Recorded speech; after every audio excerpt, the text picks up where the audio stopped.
Semangat pagi, tutorial kali ini akan membahas suatu gaya penting yang sering kita temui dalam kehidupan sehari-hari, yaitu gaya gesek. Gaya gesek timbul saat suatu benda bereaksi atas gaya yang bekerja pada benda. Bagaimana gaya gesek ini timbul dan bekerja, serta bagaimana hukum-hukum Newton mengatur itu semua merupakan bahasan dalam tutorial ini. Sebagai pengantar, kita coba lihat secara singkat definisi gaya gesek. Gaya gesek adalah gaya yang muncul saat suatu benda bergerak relatif terhadap benda lain, di mana permukaan kedua benda saling bersinggungan. Kita mengenal dua jenis gaya gesek, yaitu gaya gesek statis dan gaya gesek kinetis. Gaya gesek statis adalah gaya yang muncul sebagai reaksi atas gaya luar yang bekerja pada suatu benda saat benda dalam keadaan diam. Sekali lagi, saat benda dalam keadaan diam. Sementara gaya gesek kinetis adalah gaya reaksi atas gaya luar saat benda sudah bergerak karena pengaruh gaya luar tersebut. Gaya gesek statis nilainya bervariasi dan memiliki suatu nilai maksimal. Nanti akan kita lihat mengapa gaya gesek statis nilainya bisa berubah-ubah. Gaya gesek statis maksimal artinya adalah gaya reaksi maksimal yang dihasilkan saat benda yang dalam keadaan diam bereaksi atas gaya luar yang bekerja pada benda tersebut. Dengan kata lain, gaya statis maksimal adalah gaya maksimal yang mampu dihasilkan oleh suatu benda untuk tetap dalam keadaan diam saat menahan gaya dari luar. Gaya statis maksimal dijabarkan dalam rumus sebagai berikut, yaitu Fs maksimal sama dengan mu S kali N. Fs max adalah gaya statis maksimal, mu S adalah koefisien gaya gesek statis, dan N adalah gaya normal. Sementara gaya gesek kinetis, rumusnya adalah Fk sama dengan mu K kali N, di mana Fk adalah gaya gesek kinetis, kemudian mu K adalah koefisien gaya gesek kinetis, dan N adalah gaya normal.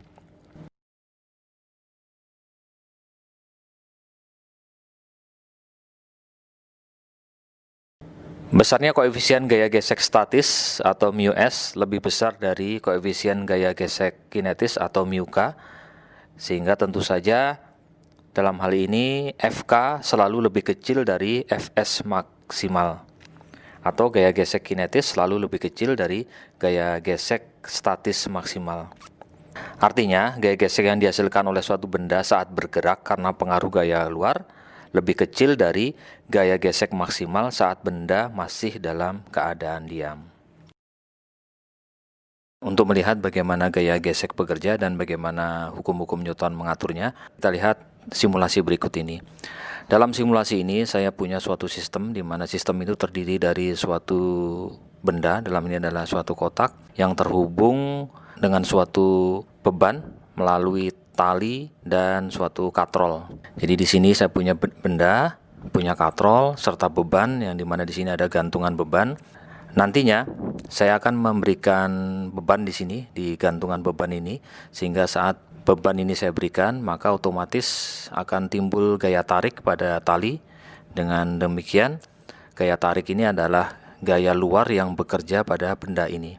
Dan kita lihat nanti bagaimana reaksi benda tersebut saat mendapatkan gaya dari luar yang dihasilkan dari beban yang ada di sini, di sebelah kiri, yang ada di bawah katrol ini. Di sini saya punya beberapa pengatur, ada 3 pengatur, yaitu pertama adalah pengatur massa kotak. Jadi saya bisa mengatur massa dari kotak yang terikat oleh tali ini. Kemudian saya juga bisa mengatur massa bebannya, dan juga bisa mengatur koefisien dari gesekan statis yang nanti dihasilkan oleh kotak ini saat mendapatkan beban.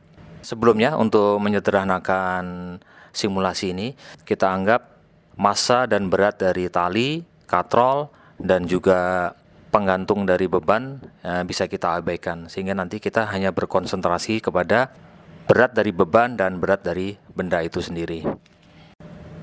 Kita mulai simulasinya. Saya atur massa dari kotak sebesar 50 kg, Kemudian koefisien gesek statisnya saya buat menjadi 0,4.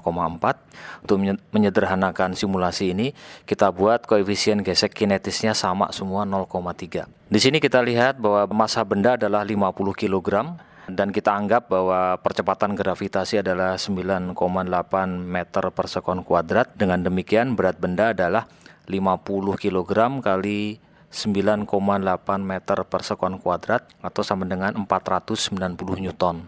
Karena berat benda 490 Newton, maka gaya normal yang warna hijau ini juga besarnya 490 Newton. Karena kita memiliki koefisien gesek statis 0,4, maka gaya gesek statis maksimal yang dihasilkan oleh benda atau kotak ini adalah 0,4 kali 490 Newton atau sama dengan 196 Newton. Saat ini belum ada beban atau dengan kata lain tidak ada gaya yang menarik benda ini, 0. Dengan demikian resultan gaya juga 0, tidak ada gaya yang sama sekali yang muncul selain gaya berat dan gaya normal. Kita coba sekarang kita tambahkan beban sebesar 5 kg. Beban 5 kg menghasilkan gaya pada tali sebesar 49 Newton. Benda kemudian bereaksi karena ada sesuai dengan hukum Newton 3, karena ada tarikan sebesar 49 Newton dan tarikan itu bergerak ke kiri, maka gaya gesek statis yang dihasilkan oleh kotak ini sebagai reaksi atas gaya yang dihasilkan oleh tali juga sama 49 Newton karena benda dalam keadaan diam. Sesuai dengan hukum Newton 2, maka resultan gayanya tetap sama dengan 0.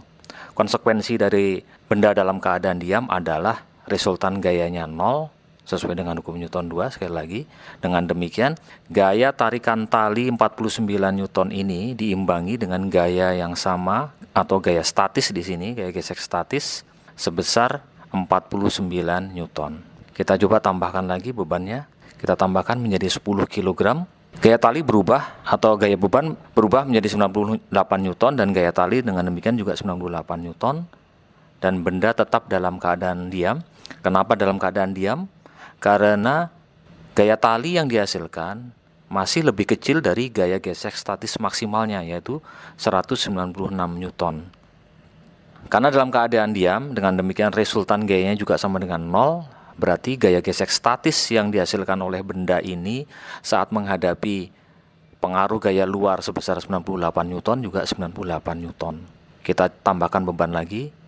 Sekarang bebannya 15 kg, gaya beban 147 Newton atau dengan kata lain gaya tali 147 Newton, tetapi 147 Newton masih lebih kecil dari 196 Newton. Benda tetap dalam keadaan diam, resultan gaya tetap 0. Dengan demikian gaya gesek statis yang dihasilkan oleh benda ini sebagai reaksi atas gaya tarikan dari tali juga tetap sama 147 Newton. Itulah yang tadi saya sampaikan bahwa gaya gesek statis bisa berubah-ubah tergantung dari gaya luar yang bekerja pada benda itu saat memberikan reaksi terhadap gaya luar tadi. Kita tambahkan satu beban lagi. Sekarang massa beban adalah 20 kg atau dengan kata lain gaya bebannya sekarang menjadi 196 Newton. Kita lihat di sini gaya gesek statis maksimalnya adalah 196 Newton dan gaya tali ada 196 Newton. Dengan kata lain, gaya luar 196 Newton itu dibalas atau mendapatkan reaksi yang sama 196 Newton. Tetapi kita ingat bahwa gaya gesek statis maksimalnya adalah 196 Newton. Dalam kondisi inilah sebetulnya benda sudah siap-siap untuk tidak mampu lagi menahan gaya luar yang lebih besar dari 196 Newton. Artinya benda sudah siap-siap untuk bergerak saat mendapatkan gaya yang lebih besar dari 196 Newton. Kita tambahkan beban lagi, sekarang menjadi 25 kg. Kita lihat sekarang dengan massa beban 25 kg, maka gaya beban atau gaya tegangan pada tali menjadi 245 Newton. Gaya luar sebesar 245 Newton ini sudah melewati atau melebihi dari gaya gesek statis maksimal yaitu 196 Newton. Artinya, benda sudah tidak mampu lagi menahan gaya yang lebih besar dari gaya gesek statis maksimalnya yang sebesar 196 Newton. Dalam kondisi inilah benda mulai bergerak. Saat benda bergerak, tentu saja gaya gesek yang dihasilkan bukan lagi gaya gesek statis, tapi gaya gesek kinetis. Rumus dari gaya gesek kinetis kita tahu adalah mu K kali berat normal. Di sini mu K-nya adalah 0,3 kali gaya normalnya yaitu 490 Newton. Dengan demikian gaya gesek kinetisnya adalah 0,3 kali 490 Newton atau 147 Newton. Kita lihat bahwa 147 Newton lebih kecil dari gaya gesek statis maksimal. Karena benda ini bergerak, tentu saja resultan gayanya tidak lagi nol, dan resultan gaya yang muncul adalah gaya beban atau gaya tegangan tali 245 Newton dikurangi gaya gesek kinetisnya yaitu 147 Newton, sehingga dihasilkan resultan gaya sebesar 98 Newton. Dan karena resultan gayanya tidak lagi nol, maka sesuai dengan hukum Newton, tentu saja benda tersebut bergerak dengan mengalami percepatan. Demikianlah tutorial mengenai gaya gesek dan bagaimana hukum-hukum Newton mengatur gaya gesek tersebut. Semoga bermanfaat dan tetap semangat untuk belajar fisika. Terima kasih.